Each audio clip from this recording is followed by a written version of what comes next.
The term special needs relates to children with emotional, behavioral, or cognitive impairments, or those with learning, vision, hearing, or intellectual disabilities. Gifted children can also be included in this category. Wendy Young will give some guidance on how to home educate a child with special needs. Wendy is well known in the home education community as co-author of the curriculum Footprints on Our Land and as a home education consultant. Wendy, for the purpose of this discussion, what is the definition of special needs? I think that I will take it from the personal perspective that I've gained, because obviously I'm not a mental health specialist, but I've put the interactions into large sort of categories. One is learning difficulties. That is your run-of-the-mill dyslexia, apraxia, dyspraxia, those sort of things where it's around learning your basic needs for education, writing, maths, reading, etc. Then we've got ones that I've been exposed to are emotional disorders. So that is anything from social anxieties, depression, ODD, oppositional defiance disorder, BPD, inability to regulate emotions. And then the other one, which was our particular situation, was children on the autistic spectrum. Commonly now, what it used to be called Asperger's, it's now called ASD. So in terms of our discussion today, that's kind of the area that I can give input into. Wendy, is it possible to home educate a child with special needs, and what are some of the potential benefits? Obviously, I think that any child should be homeschooled. Not everybody chooses to, but everybody has that opportunity, whether the kids have special needs or whether they don't. I think that the largest benefits are that children are given an environment in which they are not going to be bullied and picked on, sidelined because of perhaps social awkwardness that comes with Asperger's, or if they are slower to take up information because they have got dyslexia. The home provides a safe, protected environment where the kid can be who they are, that their wiring is theirs alone. And all of us who've homeschooled for a while can agree that the home is one of those places where you can allow your children to figure out who they are while you're imparting education and learning skills, but without that constant social stress of I need to fit in with my peer group, or I'm not good enough because teacher says, or I haven't made it on a test. So that for me is the largest benefit. There's obviously other ones that each individual child will benefit from. And what we found is with our child who had dyslexia, is that we were able to find programs and curriculum and support that allowed him to take that area that was, typified as a weak area and grow it to one that was acceptable. So you can find ways to tailor-make your child's education instead of having them in a school consistently have to meet a standardized test where kids that don't have a reading problem, in fact, could be gifted in a reading language area, are out excelling and others are under. So there's no measurement like that, which gives the children and the parents great freedom in the home to create what that particular kid needs. I jotted down some other benefits, and I thought that one of the important things was the knitting of the family.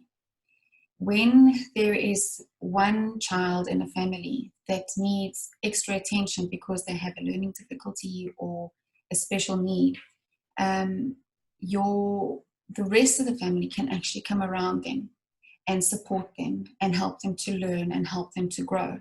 there isn't that same sort of needling that happens from a school environment to a home environment. So those are the biggest benefits. I'm sure as we chat, I'll be able to go down some other rabbit trails. Yes, you touched on it briefly, but I'm going to ask you, should children with special needs not rather spend time in a school environment? Is it not better for their social development to spend their time with groups of other children? Yes. Oh, I would give an emphatic no. I think I covered it just now. Children can be nasty, and it's really just because they're still growing up. They're still learning what to say and how to interact and to accept people who are different. And in their immaturity, they can be really nasty. And a lot of bullying happens in those spaces, and it doesn't even need to be a school environment. We had one of our children who were mercilessly bullied at a swim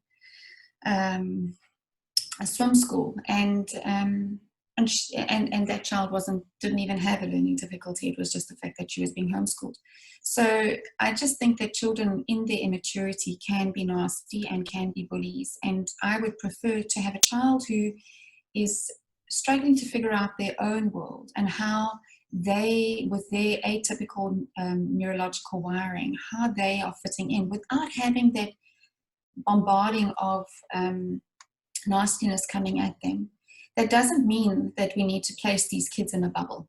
I think that's, I don't want to give that impression. But there are so many false social constructs in a schooling system that aren't there in the real world. And what we're really doing is trying to prepare our children for the real world. So I would rather say the social gatherings should be all age ranges. People who have matured in their own difficulties that can come alongside those children and encourage them in theirs, in growing up and maturing. You will find enough situations for your children through a science club or a homeschool outing to interact without them having to spend day in and day out at school facing all of those things that come along with having a learning difficulty like I chatted about before. Wendy, we often hear that people ask, but what curriculum can I use? What should parents look for in a curriculum when they have an atypical child or a neurodiverse child? I think the starting point would be for the parent to accept that their journey is not going to look like anybody else's journey. That to me is, if the parent can make that decision within themselves and say, I need to tailor make my child's education for their future. And depending on what the special need is, you would have different emphasis on different things. Obviously, if you have a child who is dyslexic or has apraxia, dyspraxia, you're going to spend more time focusing on that than you would focus on, say, arts and crafts. So once you've made a decision, we have something different going on in our home, and we face that as a challenge and as a way to help our children further, then we can start looking at curriculum differently. But if we are going to go and say, I need to grab something that looks familiar to me because of what I had when I was in school, or what looks familiar to what my children's friends who are in school are doing, and we grab that and try and do that at home, I think you're setting yourself up to fail. So once the parent has kind of said, my journey is not going to look typical, it's not going to go on a grade by grade basis, and it's not going to be all in one area. Often if I think about our home with Asperger's, and I know that my children's strengths were their special interests, and those special interests took care of themselves, and the strengths took care of themselves. It's the other areas, perhaps with the understanding of social cues, of pragmatic language usage, all those sort of things where we would need to focus. So what we do when I consult with parents who have special needs children, I always say to them, let those strengths just tick along. They will actually take care of themselves, but find those other areas where you need to boost and bolster your children's education so that their weaker areas can become acceptable areas. A child who has dyslexia is probably never going to be the next Jane Austen. but they might be the one who's going to come up with an amazing invention and is going to change a nation. So let us rather tailor make things. But having said that, everybody to get through life needs to have a level of maths, reading, and writing.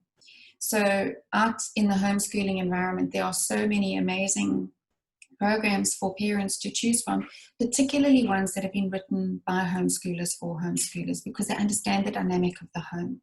And it's not that sort of system of studying or learning information, studying and then regurgitating information. It's more about the kids learning the skills of how to learn and being connected with knowledge, which then becomes their lifetime goal. So that, I think, is irrespective of whether you've got special needs or whether you've got typical neurotypical kids, is that we need to get our maths, reading, and writing to an acceptable level, and then develop highly honed specialist areas. I jotted down some ideas in terms of kids who do have special needs. Your curriculum might not be the thing. You might need to be calling in tutors and specialists to help you, doing different online training, brain gym, all that sort of thing that they would need. So again, it can't be a typical curriculum for an atypical kid. With the advances in technology, it is almost slightly easier to educate a child with a special need. If you look at voice to text, text to voice, bigger screens that you have available, online interactive learning, the fact that you can just drag a pen across a book of words and it will read it to you, those are all things that help. But still, it can be frustrating to home educate a child with special needs. Can you give any advice in terms of where to look for help or to find assistance? We started homeschooling so long ago, and so I'm just going to give a short little plug here, and then I'll get off my soapbox, and then I will address the question. But when we started our homeschooling 23 years ago, there was a huge belief that homeschooling was going to solve all your problems. So it didn't matter what was there. Don't label the child. Don't go and seek external help, because in the home, everything is going to be sorted out. That wasn't our situation. We needed to get help. And a lot of parents back then kind of frowned upon a homeschool mom going and getting external help. But if we hadn't, I don't think that our children would be standing as firmly as they are standing now. I do wish that we had got it earlier for one of them, so that we could have supported them better in their journey. But when we do choose help, I think the most important thing is to find a specialist or a professional who is not anti-homeschooling, because we had our fair share of those who told us the whole time that homeschooling was the reason why our child was struggling with learning to read or had low muscle tone or this, that, and the next thing, which wasn't true. When we found a homeschool sympathetic occupational therapist, we were actually able to work together as a team. So whoever you draw into your space needs to understand that your homeschooling is not negotiable. We are homeschooling because this is our decision as parents, that this is in the best interest of our children. Are you willing to join us in that, in equipping our child? I think that's one of the most important things when we do go and seek external help. I also realized that parents who had gone on a journey with their children, who had struggled through things, whether it was Tourette's, whether it was ODD, impulse control, whatever it was, they were often the best people to go to for support as well. So it might not have been particularly for the children, it was more for the parental support, because there is a certain amount of, I don't want to say grieving, but there is a heaviness that comes on you when you realize that things aren't as easy for your child as you'd like them to be. that they're going to have to struggle through some things in life. As a mom, those sort of things do hit hard. And that is where your homeschooling support network with other moms who have struggled and suffered as well is very, very important. So you've got it really twofold. You've got your professionals who are sympathetic to homeschooling, who will team with you, and you've got selected homeschooling moms who will come alongside you in this journey with you. And then just one thing that I wanted to add in terms of getting a diagnosis. Getting a diagnosis is in a sense labeling, but that label is there to define what you're dealing with. And when you know what you're dealing with, you can give your children the tools that they need in their toolbox so that that label doesn't confine them, that they can grow outside of that label. They can say, oh, okay, that is why I'm so uptight when I come home from a social event, because most of the time, if you think of kids with Asperger's, most of the time they're sitting there thinking, what is that facial, what does that face mean? Why did they say that? How should I have responded? Oh gosh, I responded incorrectly. And then they go and it's just so stressful for them. So you can actually, once you have given them that understanding of, you know what, it's okay because you are wired differently, or you are learning to read at a different pace, or but it's fine because we are a team and we can do this together. And then you give your children a whole set of tools. So getting the label is only there so that you can define what is going on, but it should never confine our children or ourselves to keep us in a stagnant place. I'd like to add to that my son has a friend who is a teenager and dyslexic, and because he does not enjoy reading, they use voice messages to communicate to each other. So the fact that my son is aware of his friend struggling to read makes communication easier, because he won't type long messages and then wait for him to respond. It's easier to just leave a quick voice message. And the way that they play their games, my son loves reading, but for the moment that they're playing together, they will just divert it to a different game where you don't need to read as much. Having that label as such just makes social interaction so much easier. Much easier, absolutely. And also then, there used to be a sense of shame around these things when kids were not typical. And I think that with the emphasis these days on mental health and on learning difficulties, and all the classifications that come out with it, and all the comorbidities around different things, there is much more acceptability in society for people who are just different. And we've said things like that Asperger's is your superpower. It gives you that ability to hyper focus on something that me, who's got ADD, I can't do that. I have 10 things going at the same time, and I'm over here and I'm over there, and it's crazy. But for them, that's their superpower, and to let them see that this is fine and this is acceptable, and and let friends around you know this is how I'm wired and I'm actually struggling today. Especially if you've got kids who struggle with anxiety or depression, it's important for them to have a support network, not just from folks, but from their peers as well. Wendy, thank you very much. I'm sure this is a message of great encouragement to many. Thank you for sharing your personal experience. Thank you for having me. It was great to chat.